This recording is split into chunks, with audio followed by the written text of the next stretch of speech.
ఈ పండిత్ యొక్క నంబర్ ఉందా? క్లియర్ నా క్వశ్చన్.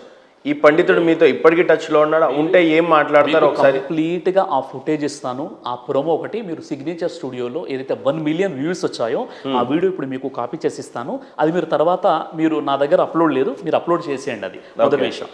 రెండో విషయం ఏంటంటే బ్రదర్ మీరు ఇక్కడ తెలుసుకోవాలి, ఇక్కడ నేను డిలీట్ చేశానన్న విషయం అది నా యొక్క గొప్పతనం, నా మంచి మనస్తత్వం కాబట్టి నేను డిలీట్ చేశాను. లేదంటే లేదు బాబు నేను డిలీట్ చేయను అని కూడా నేను చెప్పొచ్చు. ఎందుకంటే ముందుగా మా మధ్య ఒక అగ్రిమెంట్ జరిగింది, ఆ తర్వాత ఇరుపక్షాల వారు మాట్లాడుకున్నారు, ఒక 1 మంత్ టైం ఉంది, తర్వాత డిబేట్ జరిగింది.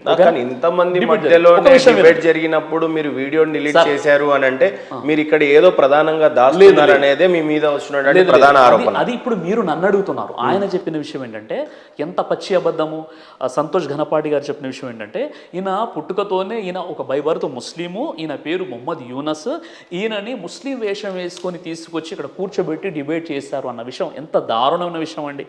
డిలీట్ ఎందుకు చేశారంటే ఖచ్చితమైనటువంటి ఆన్సర్ నా దగ్గర ఉంది, నేను ఎప్పుడైనా అప్లోడ్ చేసుకోవచ్చు, అది ఇప్పుడు కూడా అప్లోడ్ చేసుకోవచ్చు, మీకు వీడియో వేయడానికి నేను సిద్ధంగా ఉన్నాను. కానీ ఎలాంటి పూర్వపరాలు తెలుసుకోకుండా, దాని బ్యాక్గ్రౌండ్ ఏంటో తెలుసుకోకుండా ఒక హిందువుకి ముస్లిం వేషం వేసుకొచ్చి ఆయన పేరు మొహమ్మద్ యూనస్ తీసుకొచ్చారు, ఇలాంటి వేషాలు ఇంకా చాలా వేస్తూ ఉంటారు అని మీ ఛానల్లో కాదు ఇంకా 2-3 ఛానళ్ళు కూడా ఆయన ఇంటర్వ్యూ ఇచ్చారు. అంటే నేను చెప్తున్నాను ఒక విషయము ఒక స్కాలర్ పొజిషన్లో ఉండి ముఖం తెలియకుండా ఆయన పండిత సామ్రాజ్యంలో ఎవరికి తెలియదంట. ఎవరు మీరు చెప్తున్నటువంటి పండిత్ 2014 వాళ్ళ వేద పాఠశాలలో కానీ ఎక్కడో కానీ వాళ్ళకు పరిచయాలు ఉంటాయంట, ఎక్కడ లేవు అంట, దొరకలేదు. ఒక విషయం ఏంటంటే ఇంకోటి యూనుస్ ఖాన్ అని చెప్పేసి ఆయన కమెంట్ రూపంలో తెలియజేశారు ఈ వ్యక్తి గుంటూరుకి సంబంధించిన వ్యక్తి అని. లేదు మీరు చెప్పండి ఆయన అడ్రస్ ఎక్కడ? ఇప్పుడు ఒక విషయము ప్రస్తుతం నేను పరిచయాలు చెప్తాను, నేను ఆయన అడ్రస్ చెప్తాను, ఆయన ఫోన్ నెంబర్ మీకు ఇస్తాను, ఆ వీడియో మీకు ఇస్తాను. ఒకవేళ ఆయన అవునండి హిందూ పండితుడితోనే సిరాజ్ గారి డిబేట్ జరిగింది అన్న విషయం తీర్మానం జరిగిపోతే ఇంకా లైఫ్లో ఎప్పుడు కూడా సంతోష్ ఘనపాటి గారు మైక్ పట్టుకోకుండా ప్రవచనాలు చెప్పకుండా ఉంటారా అన్నది నా సందేహం. ఎందుకంటే మీరు ఒక పెద్ద ఎలిగేషన్ పెట్టేశారు నా మీద.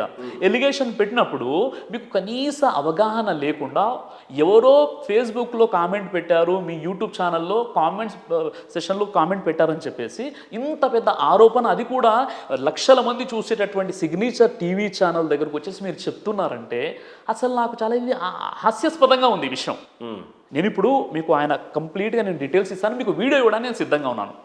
ఒక విషయం. మరో విషయం ఏంటంటే ఆయన ఏం చెప్పారంటే ఎంతమంది అయితే క్వశ్చన్స్ అడిగిస్తారో ఆ క్వశ్చన్స్ కూడా వీళ్ళు ముస్లిం వేషాలే వేసి హిందువుల నుండి చెప్పారు కదండి. అది కూడా ఆయన ఏం చెప్పారు, హిందువులకు ముస్లింలకు హిందూ వేషాలు ఏం చేసి అని చెప్పారు కదా.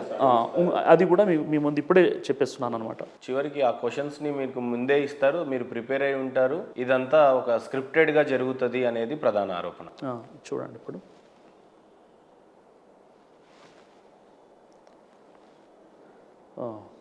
ఇది చూడండి బ్రదర్, ఇక్కడ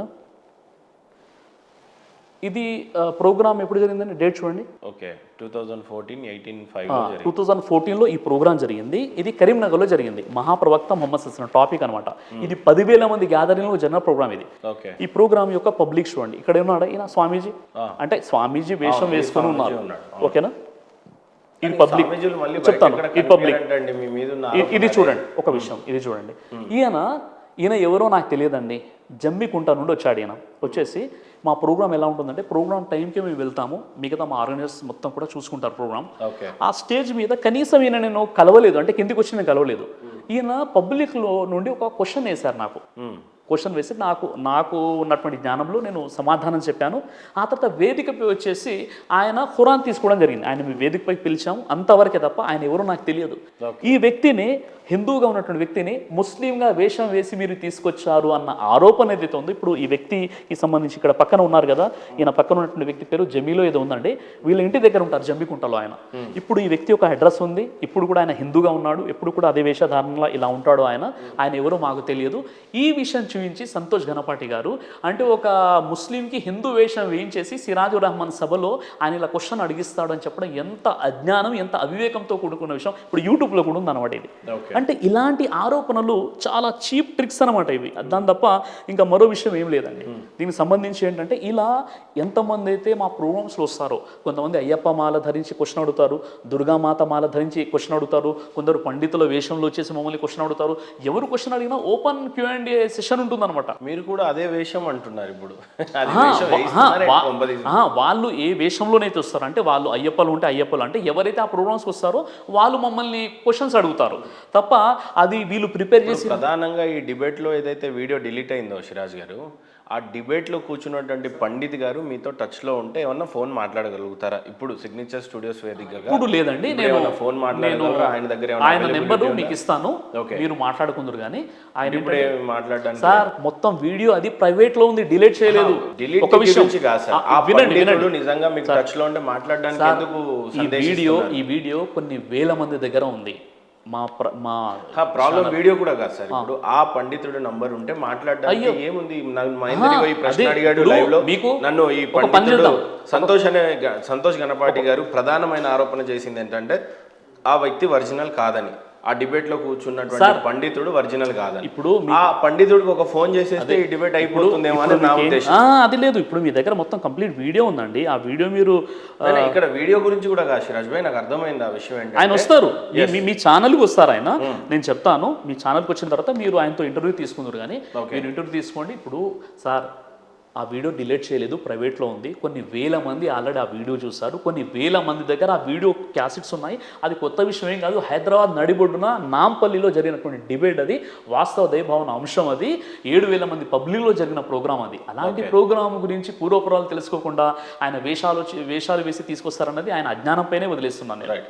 ఇప్పుడు మీరు ఏదైతే ఇస్లాం మతాన్ని స్వీకరించారో ఆ టైంలో ఏ రకమైన, ఇప్పుడు చాలామంది బైబిల్ని అనుసరించిన వాళ్ళు ఎప్పుడైతే క్రిస్టియన్గా మారుతారో బాప్తిసం ఇచ్చి మారుస్తారు, లేదంటే కలిమని పట్టించి చేయిస్తారు అని అంటారు. మీరు ఏ రకంగా మారారు? మీ మతాన్ని స్వీకరించినప్పుడు ఇస్లాంని ఏ రకంగా మారారు? ఫార్మాలిటీస్ ఏం చేశారు మీరు? మారడం అంటే ఏముండదు సార్ ఇక్కడ. మారడం అంటే ఇప్పుడు మీరు నా వేషధారణ చూసి బహుశా ఇలా అడగవచ్చు అనమాట. ఇప్పుడు ఉదాహరణకి సంతోష్ గణపాటి గారికి తలలో ఒక పిలక ఉంటుంది, ఉంటుందా?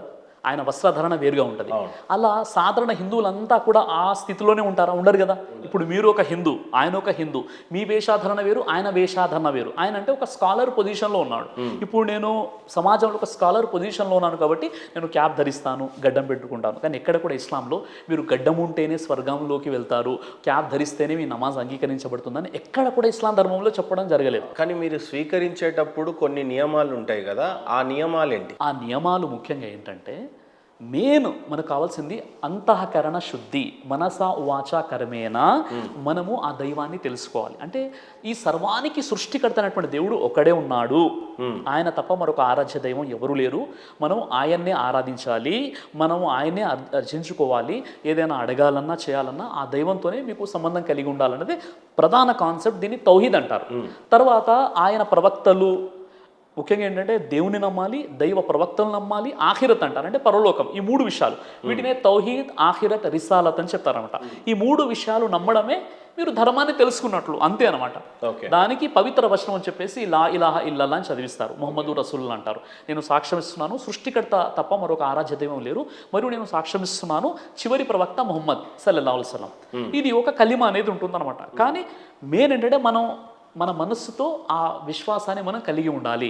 కొంత హిందూ సోదరుల్లో ఉన్నటువంటి భావజాలాలు ఏంటంటే, అంటే నాకు ఇస్లాం సోదరులు ఫ్రెండ్స్ ఉన్నారు కాబట్టి వీళ్ళు చెప్పేటువంటి అంటే సుంతి అనేది ఒక ప్రక్రియ ఉంటుంది, కింద కట్ చేస్తారు అనేది అని అంటారు బాయ్స్కి. అయితే మరి గర్ల్స్కి ఏం చేస్తారు సార్? అప్పుడు గర్ల్స్కి ఉండదండి. ఇప్పుడు సర్కంసెషన్, ఖత్నా, సున్నతి ఒడుగులు ఏదైతే అంటారో అవి మనకు ఫోర్ స్కిన్ ఏదైతే ఉంటుందో, అంటే పురుషులకు ఏదైతే అంగంపై ఎక్స్ట్రాగా ఉన్నటువంటి స్కిన్ని కత్తిరించడాన్నే సర్కంసెషన్ అని, ఖత్నా అని, సుంతి ఉడుగులని అంటారు అనమాట. అది సైంటిఫిక్గా ధర్మంతో సంబంధం లేకుండా అమెరికాలో చాలామంది యూరోప్ కంట్రీస్లో ఖత్నా చేయించుకుంటారు. అది మెడికల్గా మీరు గూగుల్లో వెళ్ళి సెర్చ్ చేసినా దాని యొక్క బెనిఫిట్స్ అనేది మీకు కనిపిస్తాయి అనమాట. అది ఒక సాంప్రదాయం. అది ఖచ్చితంగా ఖత్నా చేయించుకోవాలి అనేటటువంటి నిబంధన లేదు. మొదటి విషయం, మీకు ఖత్నా అంటే సో సుంతి అనేది ఖచ్చితమైన నియమం అయితే కాదు. ఖత్నా అనేది సార్, ఖత్నా అనేది, సున్నతి ఒడుగులు అనేది ఒక సాంప్రదాయం. అబ్రహం ప్రవక్త ఇబ్రాహీం అలైహిస్సలాం వారి కాలం నుండి ఇది ముందుకు కొనసాగుతుంది. యూదులు ఖత్నా చేయించుకుంటారు, ముస్లింలు ఖత్నా చేయించుకుంటారు, క్రైస్తవులు కూడా ఖత్నా పద్ధతి అనేది బైబిల్లో లూకాస్ వార్తలో ఉంది. యేసుక్రీస్తు వారికి కూడా ఖత్నా చేయించారు. పుట్టినటువంటి 7వ రోజులోనో 6వ రోజులోనో ఆయన ఖత్నా కూడా జరిగిందన్నమాట. ఏ రకమైన కథన? బైబిల్ అదే ఖత్నా అంటే అదే ఏ రకంగా? సుంతి ఒడుగులు అంటే అప్పుడు ఉన్నటువంటి టెక్నాలజీ అప్పుడున్నటువంటి పద్ధతుల ప్రకారంగా సుంతి ఒడుగులు అనేవి జరిగాయి అన్నమాట. ఇది బైబిల్లో ఉంది. బైబిల్లో ఏమని రాస్తుంది, ఏమైనా ఐడియా? బైబిల్లో అదే ఆయనకు యేసు వారికి ఆయన 7వ రోజు ఖత్నా చేయించానని బైబిల్ ఓల్డ్ టెస్ట్మెంట్లో ఉంటుంది, న్యూ టెస్ట్మెంట్లో ఉంటుంది. ఖత్నా అనే పదం ఉండకపోవచ్చేమో. సుంతి ఒడుగులు అని ఉంటుంది. ఓకే. సుంతి ఒడుగులు అని తెలుగులో ఉంటుందన్నమాట. ఓకే. అయితే విషయం ఏంటంటే ఇప్పుడు ఒక ముస్లింగా ఖచ్చితంగా ఖత్నా చేసుకోవాలి, చేసుకుంటేనే నమాజ్ స్వీకరించబడుతుంది, చేసుకుంటేనే మ్యారేజ్ చేసుకోవాలి, చేసుకుంటేనే స్వర్గానికి వెళ్తారని ఎక్కడ కూడా లేదండి. లేదు, ఎక్కడ కూడా లేదు. ఖత్నా చేసుకోవచ్చు, చేసుకోకపోవచ్చు, మన ఇష్టం. కానీ స్పెసిఫిక్ గా ఖురాన్లో లేదు. లేదు, ఖురాన్లో అసలు ఉండదు. ఖచ్చితంగా ఖురాన్లో ఎక్కడ కూడా ఖత్నా అన్నటువంటి ప్రస్తావన లేదు. ఓకే. అది ప్రవక్త ముహమ్మద్ సల్లం వారు అంతకంటే గత ప్రవక్తల యొక్క సాంప్రదాయం. కాబట్టి ఖచ్చితంగా చేసుకుంటే మెడికల్ బెనిఫిట్స్ ఉన్నాయి. ఓకే. ఆరోగ్యానికి మనకు చాలా మంచిది. తర్వాత మీరు ఇది గూగుల్లో కూడా మీరు సెర్చ్ చేయవచ్చు.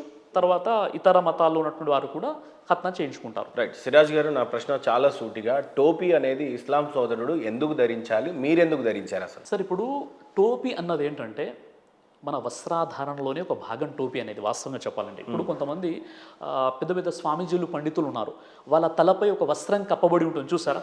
అంటే ఇది ఒక ఆరాధనలో ఒక విధానంగా వాళ్ళు భావిస్తారు. కానీ ఇస్లాంలో ఆరాధనలో విధానం అని ఎక్కడ కూడా చెప్పడం జరగలేదన్నమాట. అంటే ఇప్పుడు ఇస్లాం ధర్మం వెలుగులో చెప్పాలంటే టోపీ పెట్టుకుంటేనే ముస్లిం అని ఎక్కడా చెప్పబడలేదు. టోపీ ఉంటేనే నమాజ్ అంగీకరించబడుతుంది, టోపీ ఉంటేనే ఉపవాసాలు ఉండాలి, టోపీ ఉంటేనే అన్న ప్రాధాన్యత ఏదీ లేదనమాట. ఇప్పుడు నేను ఉన్నానండి, నాదొక ఐడెంటిఫికేషన్.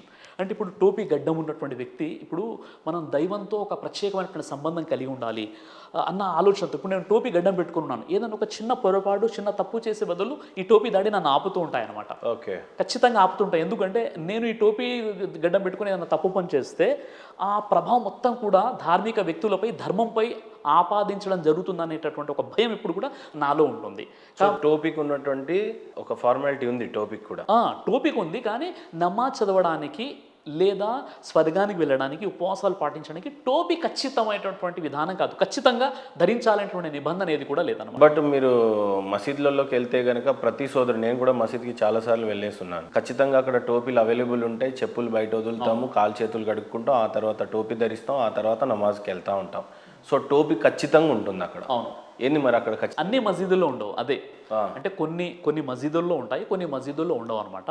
కొంతమంది ఏంటంటే కొంతమంది ఆలోచన ఎలా ఉంటుందంటే, అంటే ఇప్పుడు ప్రతి మతం వారు, ప్రతి ధర్మం వాళ్ళు సంస్కరించబడాలండి. ముస్లింలు కూడా చాలా బలహీనతలు, చాలా అజ్ఞానం అనేది ఉంది. వాళ్ళ అజ్ఞానం ఏంటంటే, కొంతమంది నమాజ్ రారా బాబు, అజాన్ అయిపోయిందంటే జోబులో టోపీ లేదు పోయి అంటాడు. అంటే వాడిని నమాజ్కి ఎలా అయినా మసీదుకు తీసుకురావాలని చెప్పేసి అక్కడ కొన్ని టోపీలు ఉంటాయి, అక్కడ టోపీ ఉంది అని చెప్పేసి వచ్చేసి నమాజ్ చదువుకుంటాడు. కానీ టోపీ ధరిస్తేనే నమాజ్ అవుతుంది అన్న నిబంధన ఎక్కడ కూడా ఇస్లాంలో లేదు.